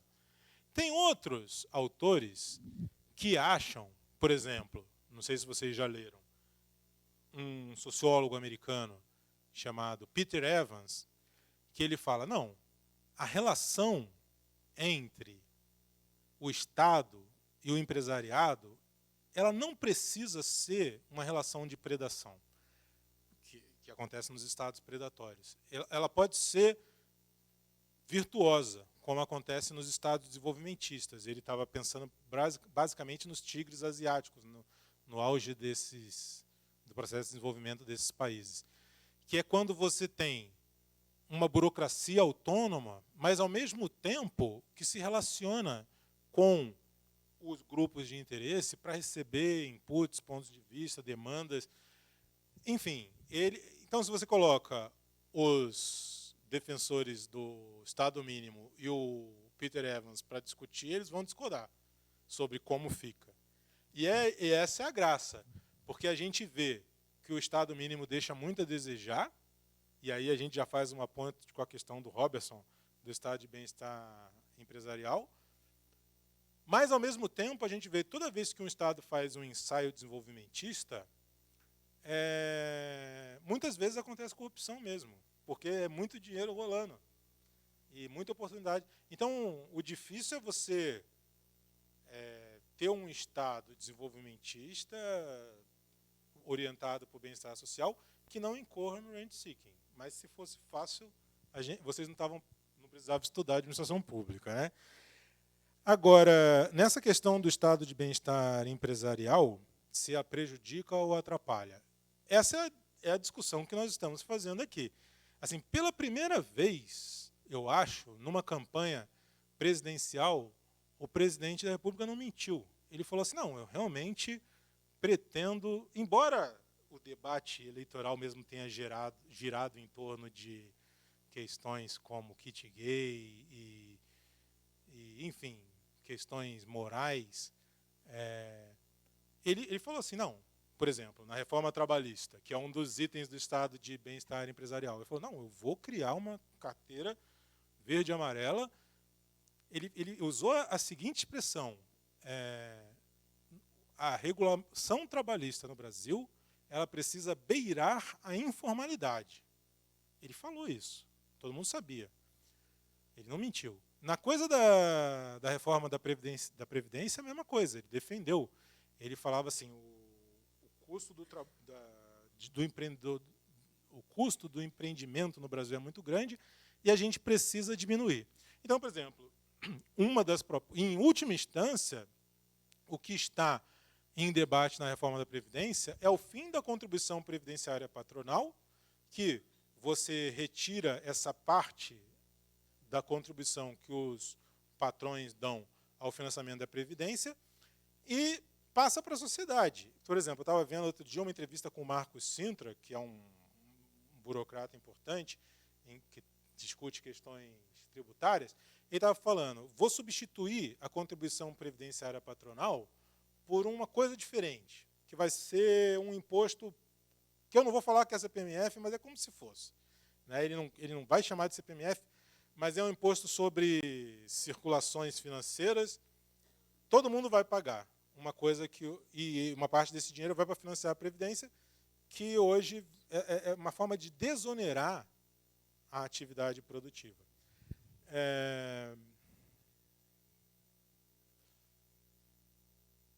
O problema da nossa Constituição é esse, né? Assim, ela é uma Constituição bastante ambiciosa do ponto de vista da política social. A gente quer um Estado justo, mas ela é regressiva, né? Ela não tributa os mais ricos. Você quer, ao mesmo tempo, ambiciosas metas sociais, mas a política tributária é regressiva. E, por exemplo, os defensores do Estado de Bem-Estar Empresarial, eles querem menos ainda tributação. Mas eles falam, não, isso é necessário para a gente levar a economia adiante. E outros dizem, não, a gente precisa que o empresariado assuma um papel aí para financiar. Então, principalmente em período de crise, eu acho que esse discurso de crise econômica, esse discurso de que bem-estar social atrapalha e bem-estar empresarial ajuda, ganha destaque, né? Agora,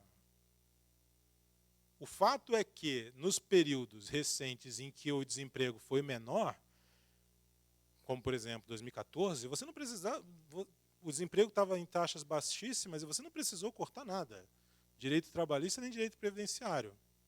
Então, eu entendo que esse tipo de discurso ganhe destaque em período de crise econômica, mas parece que nós temos contra-exemplos históricos. Né? Momentos em que você teve praticamente pleno emprego no Brasil, você não precisou fazer nada disso. Então, eu acho que eu não dei uma resposta definitiva, mas comentei o seu ponto aí. Né? Mais alguém?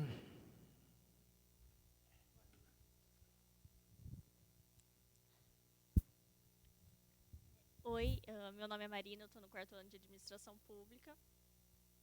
Tá funcionando assim. Eu queria saber, na verdade, porque a gente vê eu estou quase em fio, né? A gente vê um lobby da arma muito forte lá nos Estados Unidos. Eu queria saber sua opinião sobre como está sendo feito aqui no Brasil, principalmente a partir, né, desse decreto que o Bolsonaro assinou esses dias, e como que também ele acaba influenciando na questão legislativa, não só executiva. Mais alguém? Boa noite, professor. Muito obrigada pela sua contribuição. Foi muito interessante saber um pouquinho mais sobre o lobby. E minha pergunta, ela vai mais de encontro com a regulação, né, do lobby aqui no Brasil. E eu gostaria de saber a sua opinião quanto a essa regulação, se ela deveria ter mecanismos que equalize, que equilibre as forças desses grupos de interesse.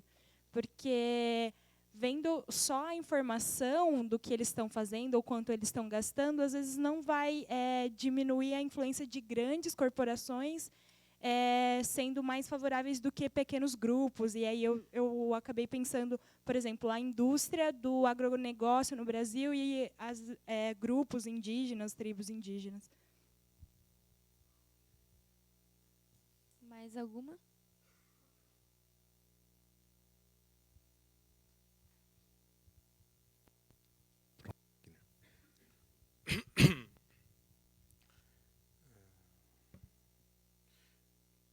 Vou começar por essa última questão. Você não se apresentou, né?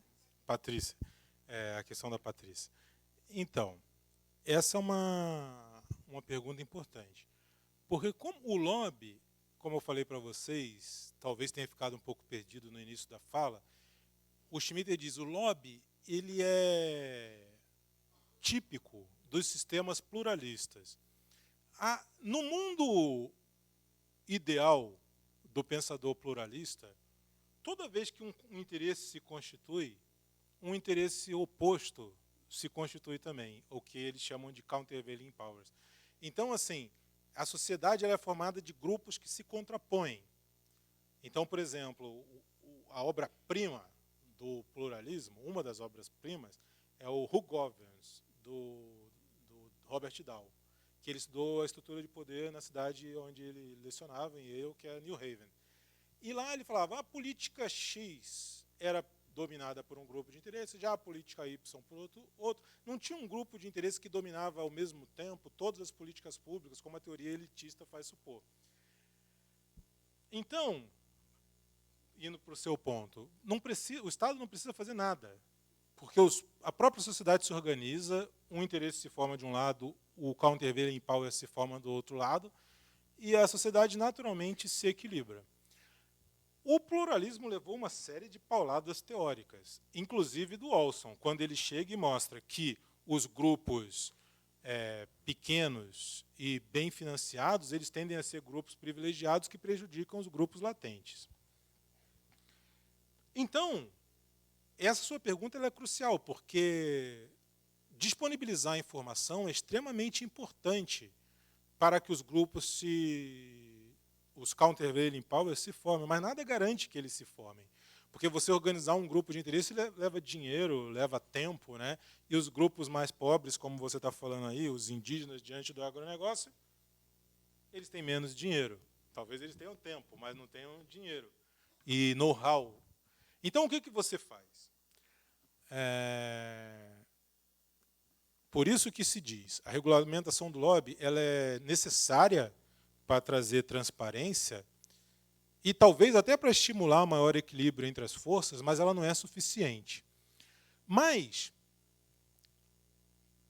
sabedor disso, o nosso legislador constituinte, ele criou uma voz que deveria ser o defensor dos interesses difusos, como, por exemplo, o Ministério Público. Ele deveria ser a voz dos desarticulados. Então, por exemplo, quem fala pelos consumidores? Quem fala pelos indígenas? Às vezes, ou quem fala pelo meio ambiente? Às vezes, você precisa de um órgão público, que é o Ministério Público, para você defender esses interesses difusos.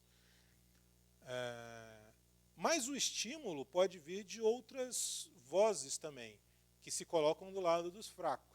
Então, por exemplo, isso um pouco maniqueizando a coisa. No caso dos indígenas, você tem, por exemplo, o CIMI, que é um órgão da igreja, Conselho Indigenista Missionário, que faz um trabalho bacana de organização e defesa dos interesses dos indígenas. Mas sempre tem esse problema. Em que medida a igreja tem interesse nessa questão? E as ONGs? Entendeu? Então, assim, resumindo,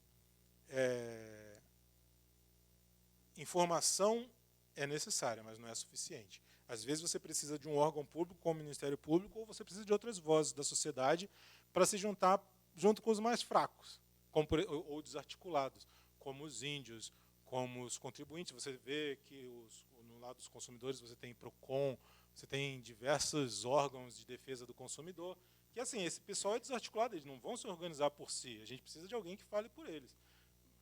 Mas esses órgãos também têm deficiência, aí vai, a história não tem fim. Eles têm seus próprios interesses, que medida a igreja ou as ONGs internacionais são as porta-vozes mais adequadas para a questão indígena. Aí vai longe. Mas isso que a Marina estava falando também é bastante importante, porque teve uma mudança de 2015 para cá. Antes, por exemplo, a indústria de armas ela podia financiar a campanha. Então, ela dava dinheiro para os deputados, e muitos deputados financiados por essas empresas, elas iam lá e faziam lobby dessas empresas, de cara, assim, de forma transparente. Então, você tem aquela bancada da bala, a bancada das armas, que eram deputados, assim, muitas vezes delegados, ligados à segurança pública, né? Militares, que faziam esse papel. Agora, o dinheiro não entra. Então, agora, a coisa está sendo de forma mais sutil. Você está vendo, a bancada da bala continua sem ter financiamento de campanha. Mas o que eu tenho percebido é que agora, enfim, em 2018, se eu não me engano, houve registrados 64 mil assassinatos.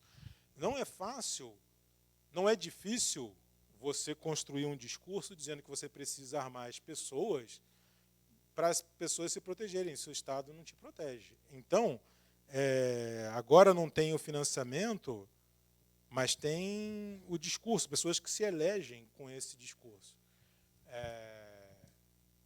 E, certamente, eles devem financiar estudos, devem financiar... Outra coisa, por exemplo, nós vínhamos numa constante de aumentar a tributação sobre o cigarro. E o cigarro também financiava campanhas, mas agora não tem mais financiamento de campanhas. E, no entanto, parece que está sendo discutido no Ministério da Justiça atualmente a desregulamentação do setor do cigarro, que não tem a ver com financiamento de campanha, porque agora é proibido, mas aí passa por muitos caminhos. Então, por exemplo, ainda em alguns lugares, a cultura do fumo é importante para alguns municípios, como fonte de renda, dá emprego, principalmente enfim. Então, vai por outros caminhos, né? Os interesses, eles, assim, é tipo uma regra de ouro. Você muda a regra, ele encontra uma forma de se insinuar dentro da política.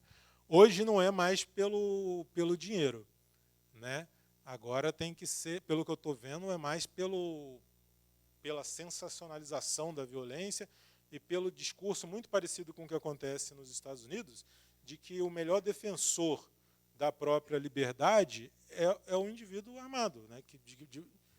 Para você reduzir estupro, armas. Para você diminuir a violência nas escolas, armas.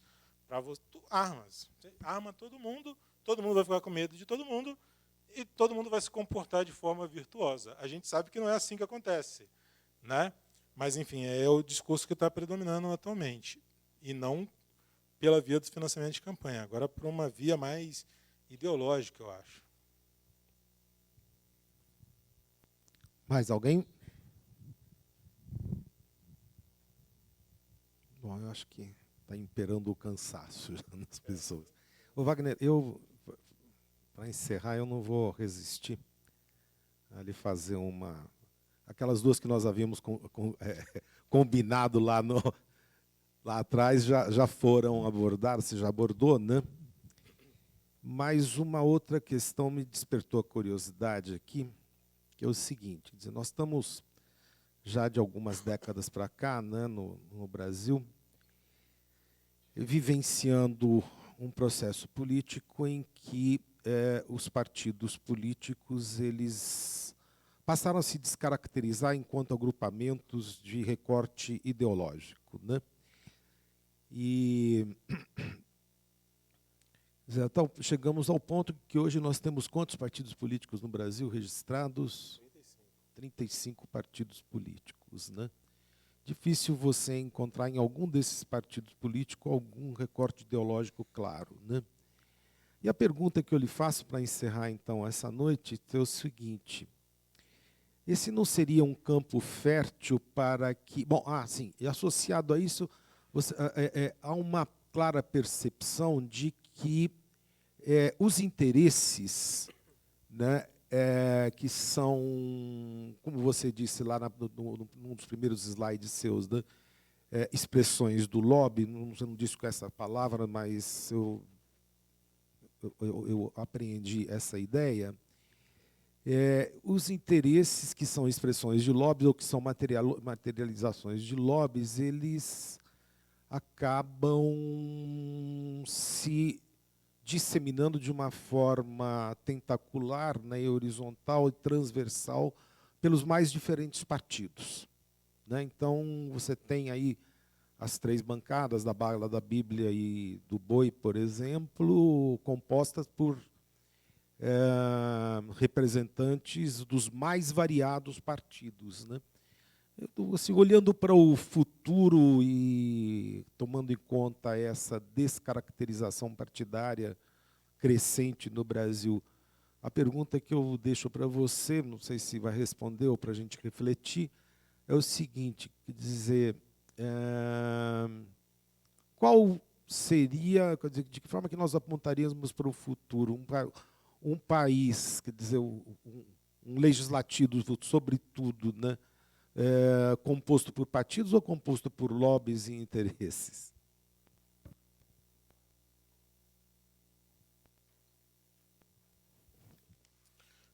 Perguntas complicadas, né? Mas e muito interessantes. Eu acho que concordo com você que é difícil. Assim, nós temos alguns partidos claramente de esquerdas, assim, com perfil ideológico mais definido, e nós temos outros partidos com perfil ideológico mais à direita. Mas nós temos aí uma meiuca, né, de boas 2 dezenas ou mais de partidos que não apenas não tem um perfil ideológico bem definido, como eles dizem assim, não, mas esse negócio de ideologia atrapalha a democracia, é bom que a gente não tenha um perfil ideológico, porque, na verdade, esse negócio de ideologia atrapalha, né? Então,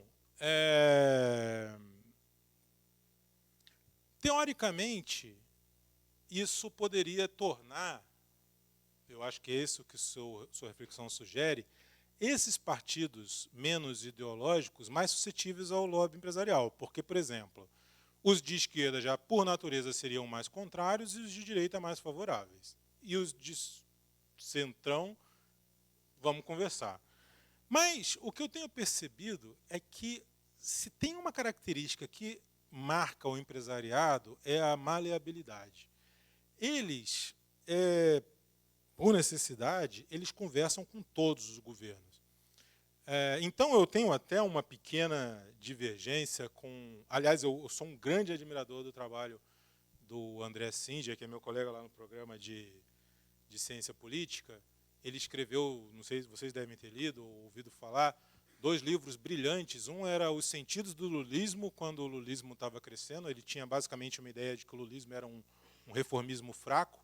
E depois ele escreveu A Crise do Lulismo, quando ele sustenta a ideia de que uma coalizão produtivista que teria sido bem sucedida no governo Lula e no governo Dilma I se rompeu no governo Dilma II, levando ao impeachment. Então, ele usa a expressão coalizão produtivista. E o Armando Boito, que é um outro amigo querido da Unicamp, ele usa uma expressão mais forte ainda, que é uma frente neodesenvolvimentista. Mas eu acho que essa ideia de frente, de coalizão, dá uma ideia assim, de que o empresariado brasileiro e o governo petista tinham uma união muito mais forte do que, na verdade, eles tinham.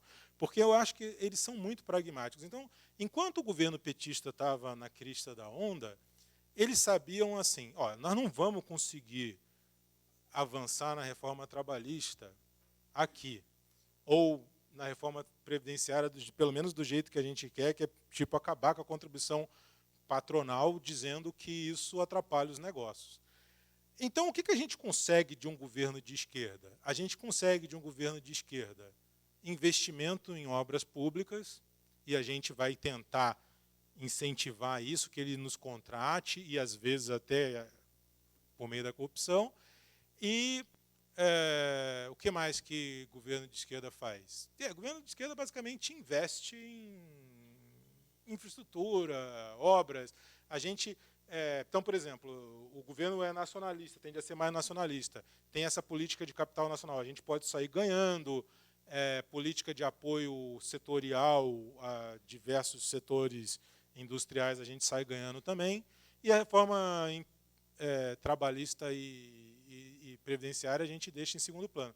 Mas aí entra o Temer e entra o Bolsonaro, aí eles pensam assim, esses aí governos são mais liberais, a gente não vai esperar deles uma política de investimento, a gente não vai esperar deles uma política de apoio setorial, mas a gente agora, o que a gente vai conseguir? É a reforma trabalhista para minimizar o custo do trabalho, a reforma da previdenciária no mesmo sentido.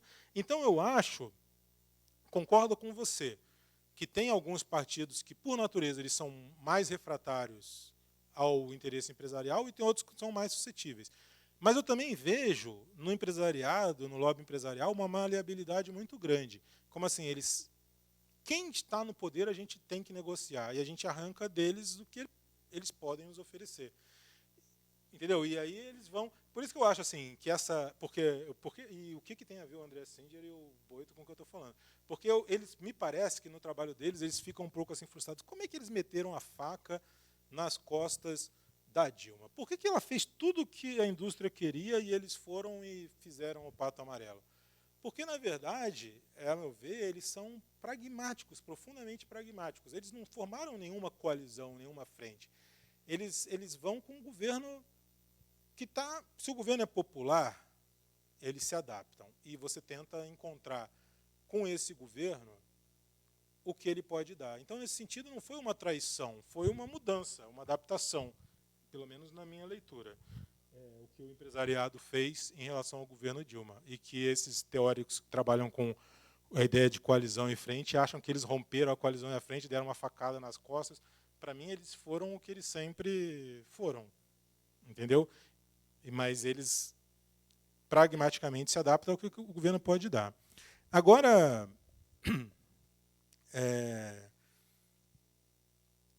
essa sua segunda pergunta ela é muito interessante, né? Porque você está sugerindo que cada vez menos os partidos importem na organização legislativa e cada vez mais os lobbies predominem, né? Em vez de partidos, agregações de interesse. É o que todo mundo estava desconfiando, que o Bolsonaro, por exemplo, por negar essa velha política do presidencialismo de coalizão, que ele ia montar uma coalizão, de outra forma, com essas bancadas evangélica, armamentista e do agronegócio, ia conseguir governar. O que nós estamos vendo, aparentemente, é o contrário disso, né? Agora, me parece, eu não sei se vocês têm essa impressão diferente, que está um caos completo a articulação política do governo, e das duas, eu não consigo ver como que ele vai tirar governabilidade se ele não conversar com os partidos.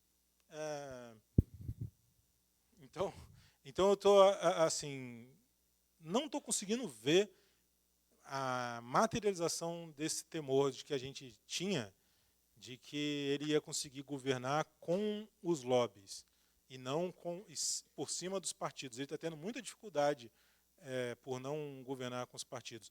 E a gente não sabe, ele é meio, né, sui generis, se ele vai dar o braço a torcer e não, vou governar com os partidos, ou se ele vai até o fim nessa coisa de enfrentamento, e se ele for até o fim nesse enfrentamento, eu acho que ele não ganhou nenhuma coisa importante até agora, né? Nenhuma votação importante. Ele só tomou na cabeça. né?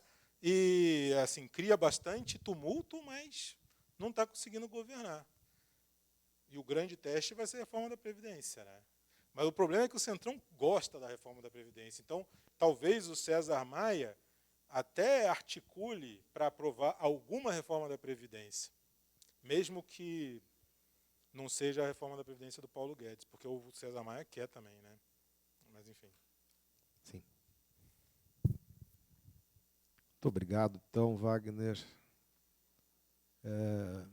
Em nome do curso de Administração Pública, em nome do PET de Administração Pública, em nome dos estudantes, professores e colegas dessa faculdade, temos a agradecer a você pela tua brilhante fala e pelo engrandecimento dessa 13ª Jornada Científica de Administração Pública nesse momento do encerramento. Muito obrigado a vocês pelo convite e pela paciência.